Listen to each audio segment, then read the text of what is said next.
So, can I just interject one question kay General Torre? So, sir, when you read the Miranda rights, did you explain the nature and cause of of the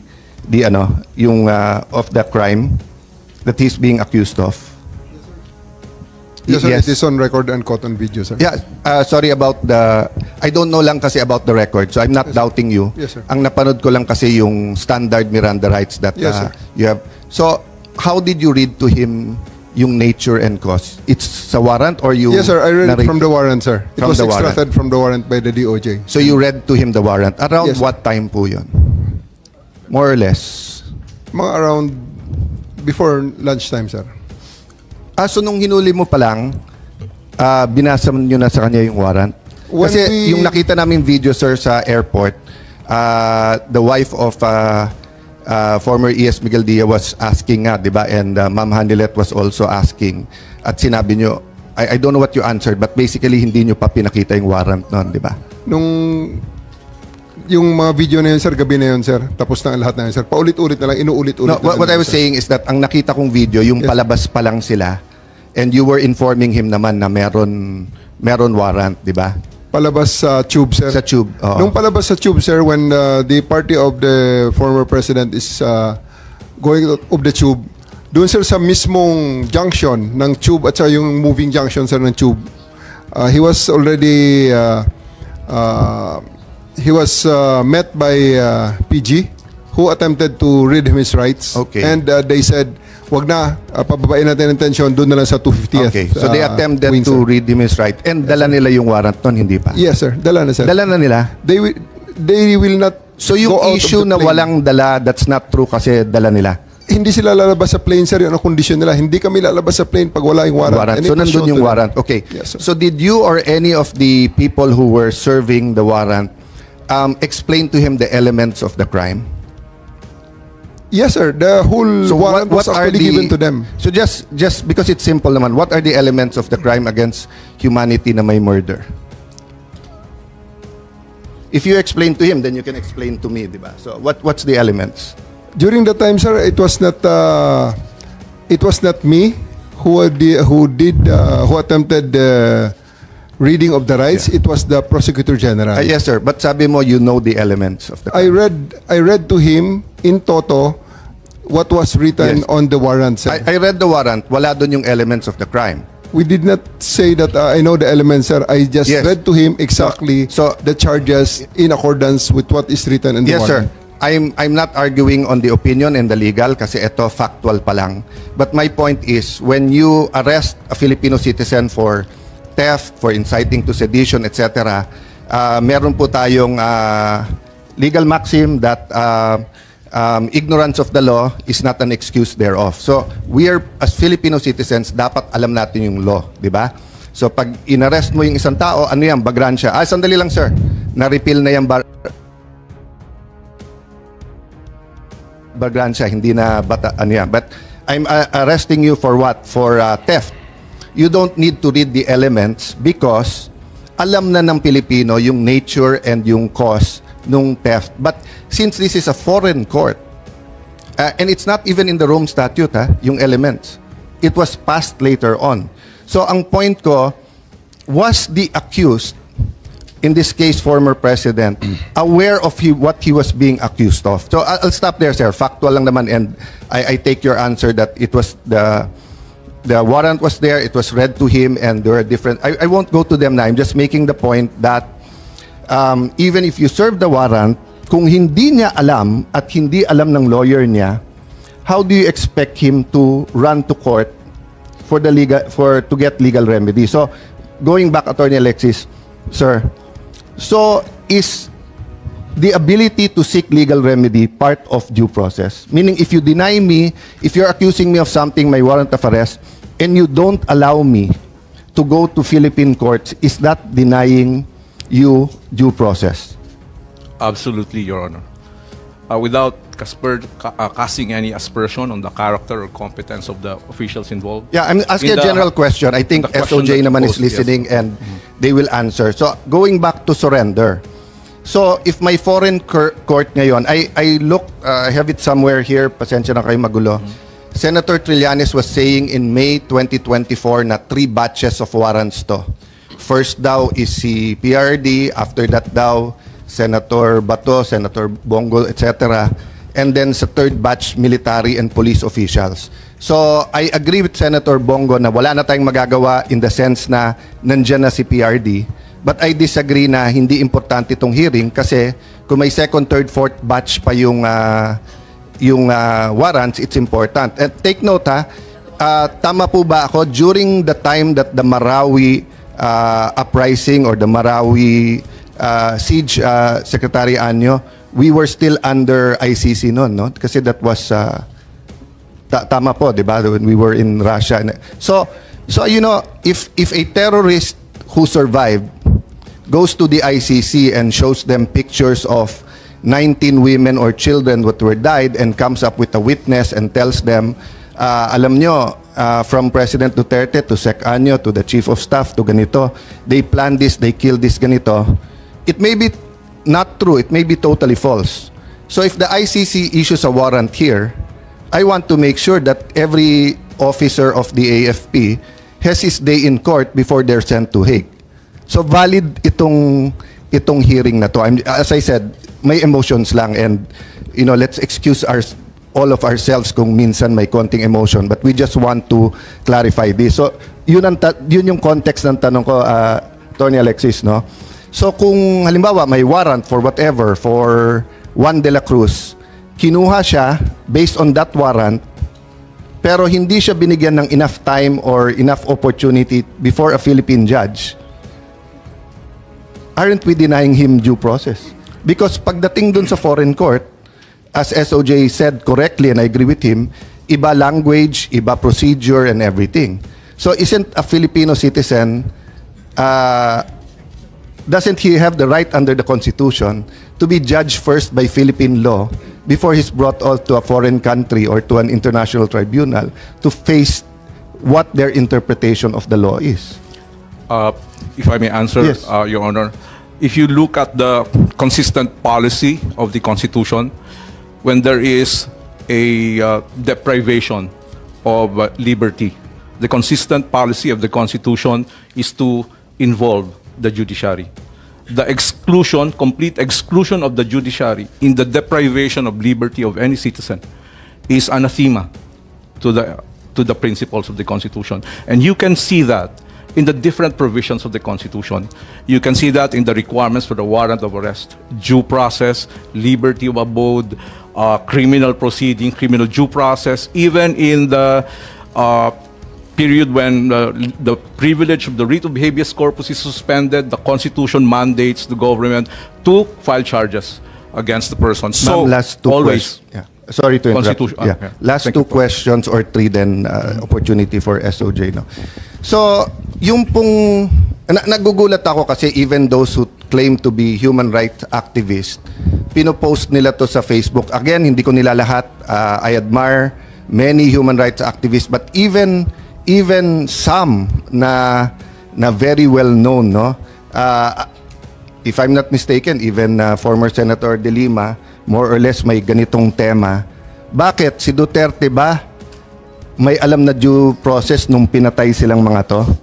Diba? Bakit siya ngayon humihingi ng due process? So, my next question is due process only for the innocent? Only for the saints? Or even, first of all, President Duterte is presumed innocent.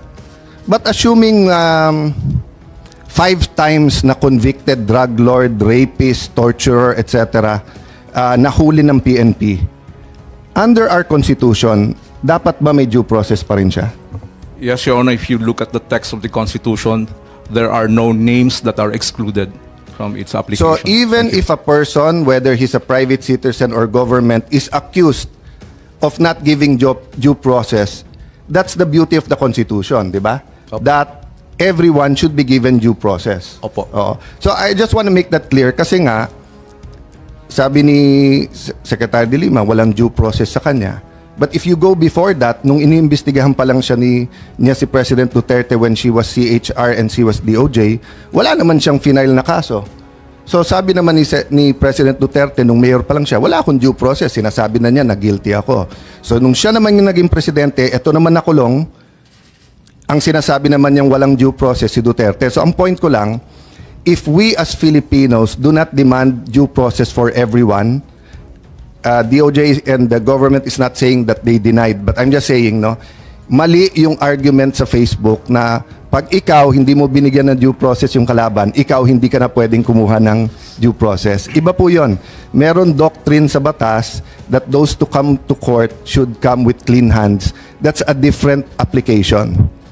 Anyone can come to court asking for due process, di ba? I wanted to clear that up lang, and I ask you that, Dr. Alexis, for two reasons. One, attorney, because you're a constitutional law professor.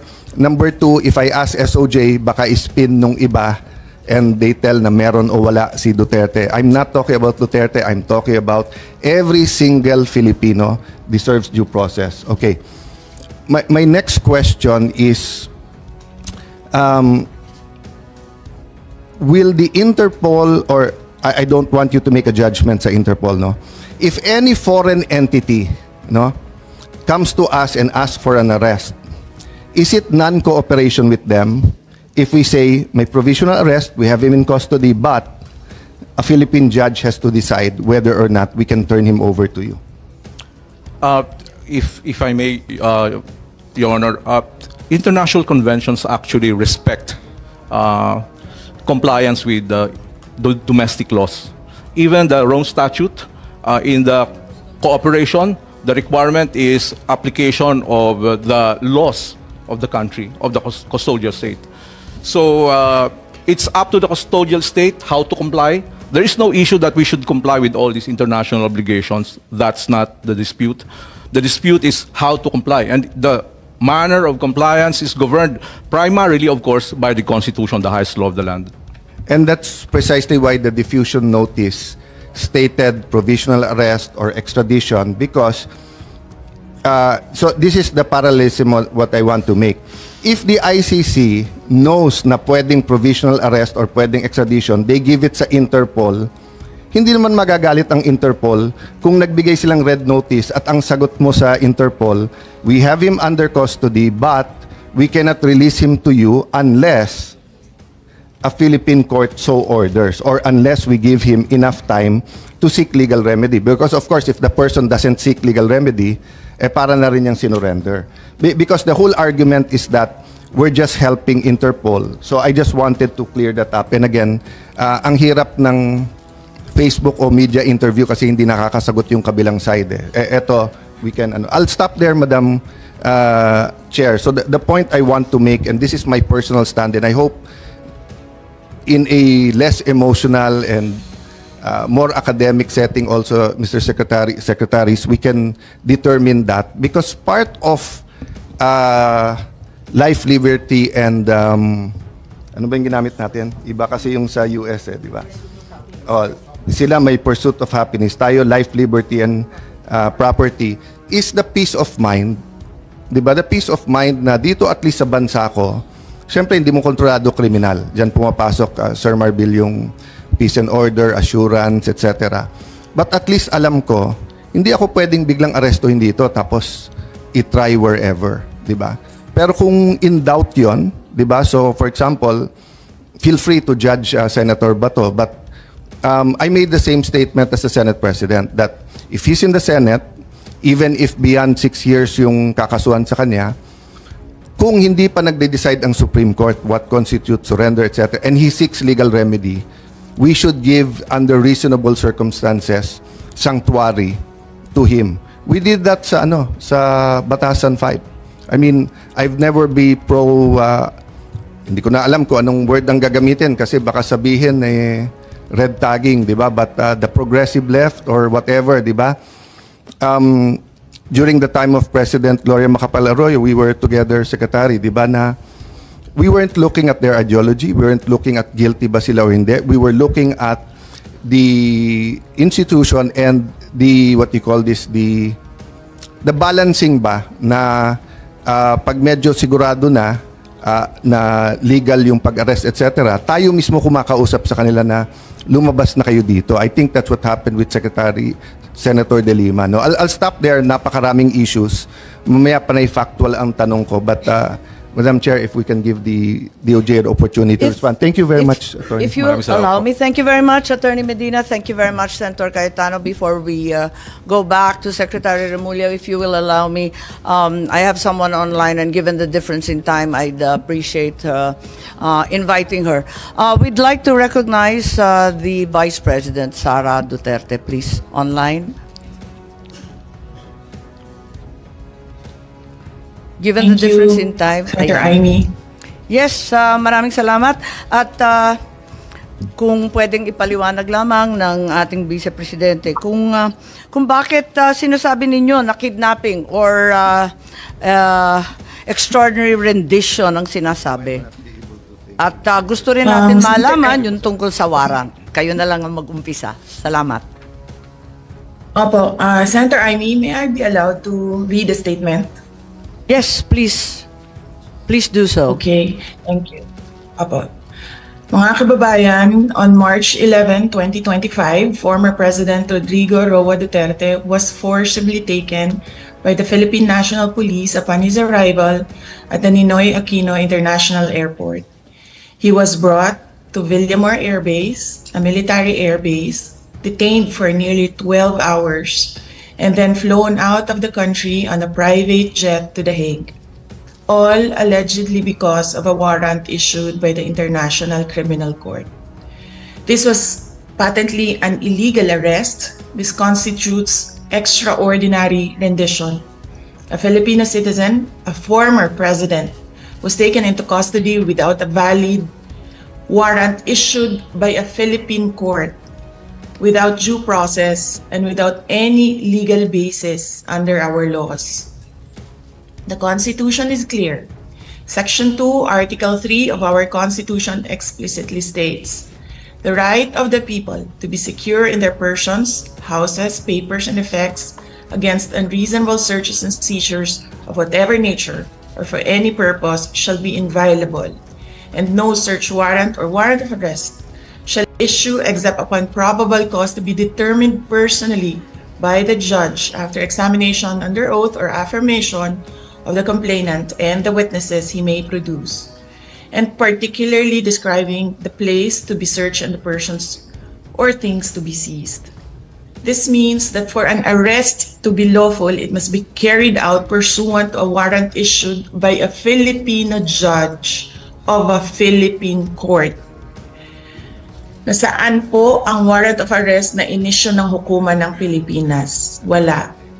Without a valid warrant from a Philippine court, this was at best a warrantless arrest. Under the rules of court, warrantless arrests are only permitted in 3 instances: in flagrante delicto, hot pursuit, and escaped prisoner. None of these circumstances applied to the case of the former president. So, what was the legal basis of his arrest? The authorities acted solely on an ICC warrant, a document that has no legal effect in the Philippines unless reviewed and validated by a Philippine court. In fact, even assuming without conceding that the government itself wished to recognize and enforce the ICC's warrant, it still violated the Rome Statute itself. Even by ICC standards, the former president should have been brought before a Philippine judge to determine the validity of his arrest before he was handed over to a foreign court. Under Article 59 of the Rome Statute, a state party which has received a request for arrest and surrender shall immediately take steps to arrest the person in question in accordance with its laws and the provisions of Part 9, and shall bring that person before the competent judicial authority in that state. Yan ang sinasabi ko paulit-ulit nung nasa labas ako ng gate ng Villamor Air Base. And why was this not done? If they claim to abide by international law and standards, then why did they conveniently choose to ignore this provision? The fact remains that we are no longer a state party to the Rome Statute. We are no longer a member of the ICC. In fact, in a letter dated December 15, 2023, the President himself wrote to me, with respect to your concerns, legal or otherwise, on the investigation to be conducted by the International Criminal Court into the previous administration's war on drugs, I remain steadfast in my resolve that the jurisdiction of the ICC over the Republic of the Philippines after the effectivity of its withdrawal therefrom is very much in question. To this end, this government will not assist the ICC in any way, shape, or form. So if the government itself has declared non-cooperation with the ICC, why did the PNP violate this very policy and enforce a foreign warrant? Even granting for the sake of argument that we have some duty to cooperate with either the ICC or Interpol, does that duty override the fundamental rights of every Filipino enshrined in our Constitution? What happened on March 11, 2025 is not just about one man. It is about all of us. It is about the country. If a former president can be taken without due process, what stops them from doing the same to any other Filipino? Therefore, we must dare to ask more questions. Under whose authority did the PNP act? Why did they enforce a foreign warrant without a Philippine court order? Why didn't they at least bring PRRD before a judge, as required by the Rome Statute itself? Even more disturbing is the silence of the armed forces of the Philippines. Why did the AFP stand idly by while a former commander-in-chief was taken from a military base under questionable circumstances? How could they allow a foreign tribunal to override on our constitutional guarantees? We have now lost a former president. I pray that we do not lose the country next.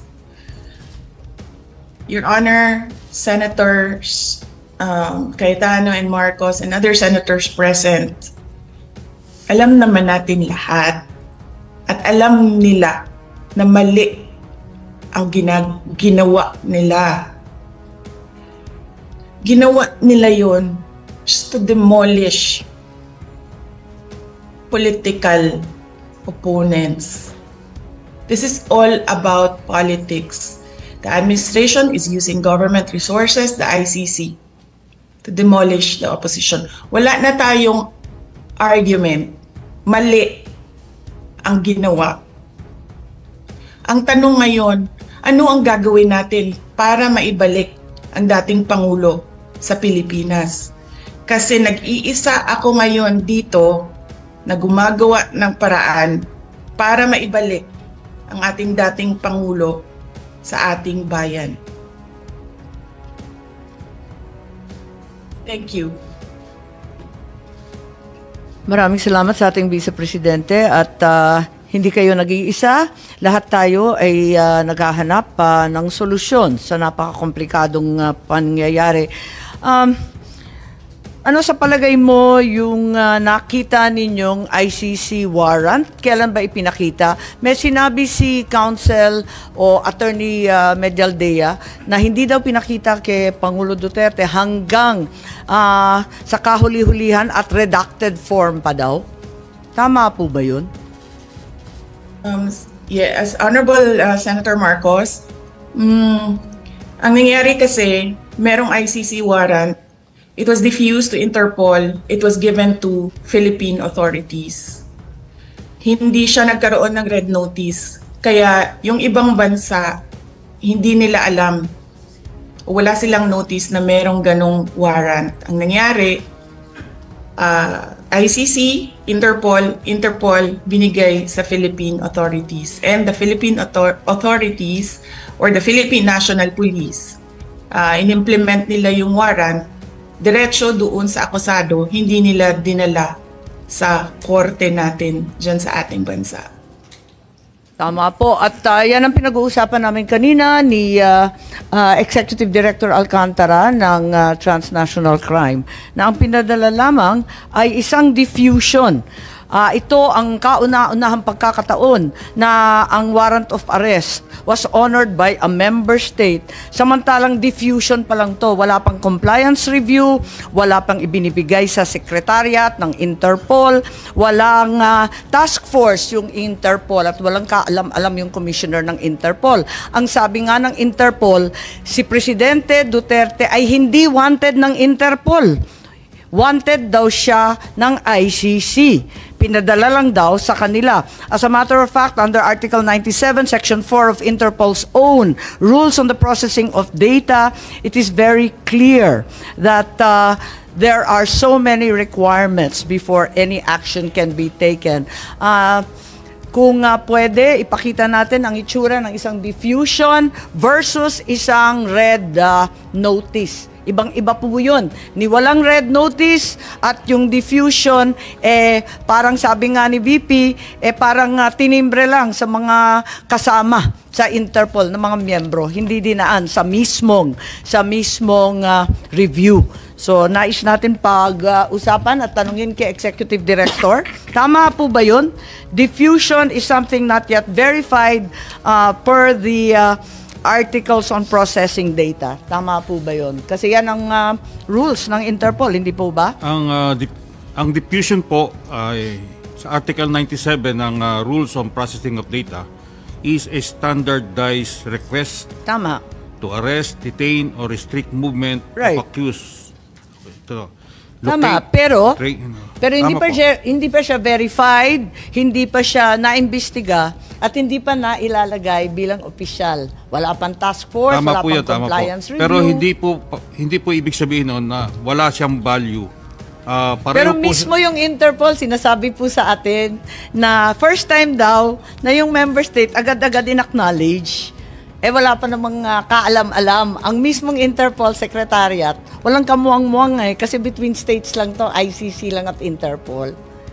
Whether it is a red notice or wanted person diffusion, obligado po tayong mag-comply. Hence, our job in the NCB is to distribute the diffusion notice. Nandyan, pinapakita natin yung red notice sample versus yung diffusion order. Ibang-iba po, di ba, yung itsura? Magkaiba po. Magkaiba, yung kay Arnie Teves yan, tsaka ito kay PRRD, ibang-iba po. Magkaiba po. Talagang hindi sila. Magkaiba So, po. admitido po ninyo, walang red notice? Yung red notice po, wala po siyang red notice. Walang dumating, merong tinatawag po na O, tama. red so, diffusion. Kung ganun, sinasabi, tulad ng sinabi ni VP, maobligasyon ang ating pamahalaan mag-cooperate, tumulong sa lahat ng request.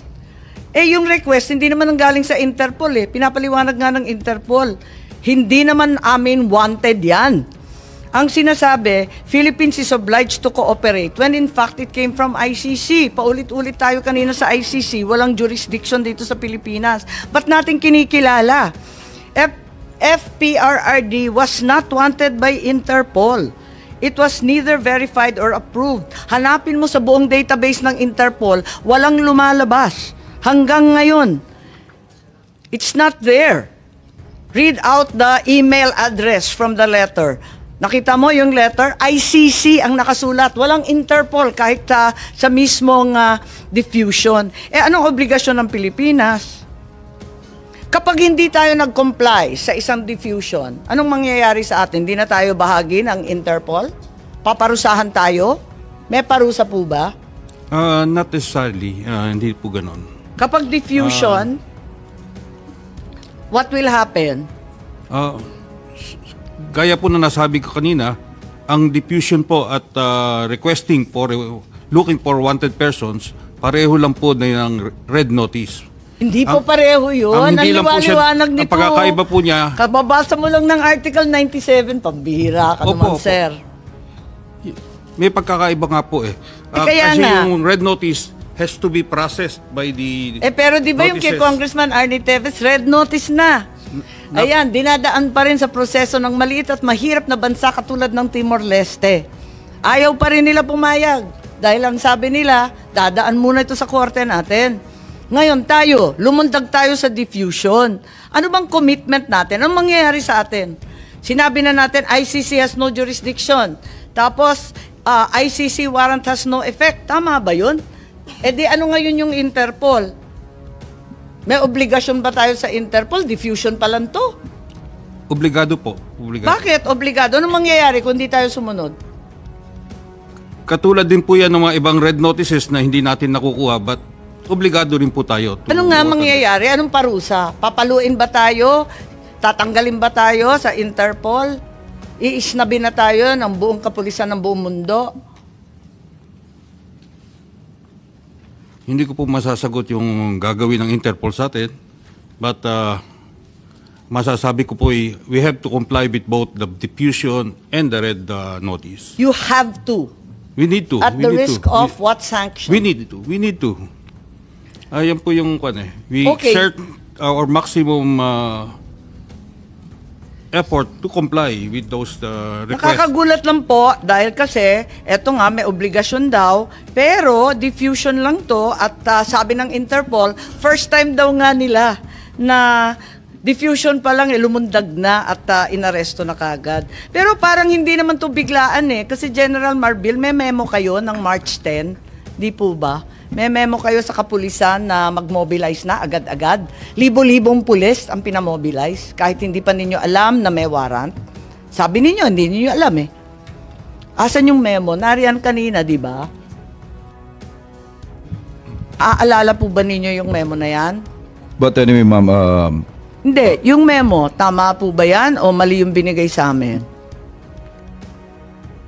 10 po ang nakasulat na date. Tama po ba yan?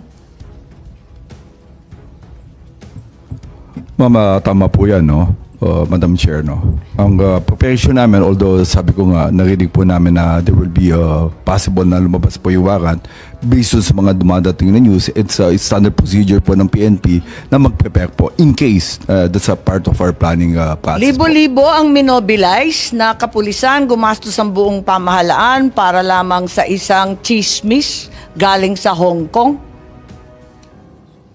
Sabi po ni Secretary John Vic na chismis lang naman ang umabot sa kanila. Hindi naman sila nakatanggap ng anumang katibayan Ma'am, it's a standard, Madam Chair, it's a standard procedure ng Philippine National Police kay chismis. So, hindi, we have to prepare and plan kung ano pong mangyayaring eventualities po. 7,000 po? Base sa chismis? Wala kayong No, we don't have any record ng 7,000. I believe Yun ang it, pinagmalaki sa dyaryo. Hanggang dyaryo lang naman kami. Ma'am, wala po kami nilalabas ng ganong karaming tao. I guess it's more of pinapilaki. But I doubt with this number, ito lang po yung nilabas po namin tao. Okay. So, ilan ang minobilize ninyo kung sinasabi niyo labis-labis naman ang 7,000? Sa tingin ko, labis-labis. Isipin mo, chismis lang. Ma'am, based on the numbers, more or less it's a total of 156. Yun lang po yung ano namin. But sabi ko nga doon, it's just a normal procedure. May mga memo pa na sumunod dyan. Alam naman ninyo yun. Ito lang yung pinakauna. Madam Chair, I have to check po yung numbers ng tao natin. Bakit sinabi 7,000? Nagulat naman kami. Okay lang, pero mabalik dito sa ICC warrant, walang red notice at pati yung Timor-Leste inisnab yung red notice, ang atin lang diffusion. Sa diffusion ang liwaliwanag, kailangan extradition, kailangan in conformity with national laws. I think we've established that, and without pounding it into the ground, can we ask now, ipakita muna natin ang video ni Secretary Remulla or yung transcript dun sa budget hearing po nung nakaraang taon. Ang liwaliwanag po at maganda po ang paliwanag ni Secretary Remulla Boying. Opo. But when it comes to them going into the country, kung gusto nila pumasok dito upang manghuhuli at magpasagawa ng warrant na kanila pong na-issue po siguro ng ICC pagdating ng panahon, kailangan po itong dumaan sa ating court system. Ito po ay kinakailangan ng isang action to enforce a warrant, action to enforce a judgment. Kailangan po dumaan yan sa ating court system. Kaya hindi ho namin pakikialaman kasi yan po trabaho na ng Interpol kung talagang gusto nilang habulin yung tao na nasasaktal. Yung sabihin natin, nag-issue po na warrant of arrest ng ICC, gusto mong enforce ng Interpol dito, pero para ito ay matuloy at hindi magkaroon ng kasuhan, kinakailangan pumunta muna sila sa korte natin. There are some things that the Supreme Court would be looking at if what was alleged in the crime would have happened when we were still members of the ICC. That is one of the things that can be of importance to the courts when they do enforce a warrant, or if they will actually allow a warrant to be served in our country from an international tribunal. Ang problema nga ho ay meron kong sinasabi yung mga kaibigan natin na well-meaning naman. May 200 families daw na gustong magreklamo pero ang hawak daw nila 8. Pero sa 8, ang makakausap nyo 2 lang. Tapos yung 2 pa, wala pang ibibigay na totoong ebidensya. Napakahirap po talaga maghabol. Ang yung nag-hearing po ang Human Rights Committee ng Kongreso tungkol dito. At ang lumalabas po talaga, yung mga nangyari po kasing EJK nung panahon na yon, wala hong police report Walang police blotter, wala hong record. Kaya napakahirap po maghabol talaga. Ayun. Napakaliwanag at napakaganda ng paliwanag ni Secretary Boying na sa ICC man yan, Interpol man yan, dadaan yan sa Korteng Pilipino. Ma'am, ano yan Ang general rule talaga, pag may foreign judgment, you have to enforce it in court. However, ito hong nangyaring ito, ang ginamit po namin dito, Section 17 ng Republic Act. 9851. 9851. Sabi ko hong basahin, ma'am. Can I read the provision I think into the you can record? put it on... into the record. But may I read it into the record, ma'am? Thank you. In the interest of Andito naman justice, sa atin in the interest of justice, the relevant Philippine authorities may dispense with the investigation or prosecution of a crime punishable under this act if another court or international tribunal is already conducting the investigation or undertaking the prosecution of such crime. Instead, the authorities may surrender or extradite suspected or accused persons in the Philippines to the appropriate international court, if any, or to another state pursuant to the applicable extradition laws and treaties. That is Section 17 of Republic Act 9851. So Yes. ito pa yung option na sinasabi ko kanina. Yes, at yan yung pinag-uusapan natin kay Attorney Medina. Baka ibig ninyo mag-comment kasi mahaba po yung sinulat ninyo tungkol dyan. 9851, Section 17 at saka si Senator Cayetano. Unahin po natin na unang ma-recognize si Attorney Medina lang po. Lahat tayo, kabisado natin yung 9851, alam natin yung Section 17, para rin yung Rome Statute, Article 59, sa panahong to na memorize na nating lahat. Attorney po. Thank you for the opportunity, Madam Chair. And with all due respect to our hardworking, brilliant Secretary of Justice, I beg to disagree. Purely on legal grounds. Again, constitutional, doctrine of constitutional supremacy. Whatever right that is granted by the Constitution cannot be diminished or be in derogation, cannot be diminished or lessened or stripped away by any statute. So if the Constitution guarantees that if a person is to be expelled from the Philippine territory by whatever means, a lawful order of the court is required, that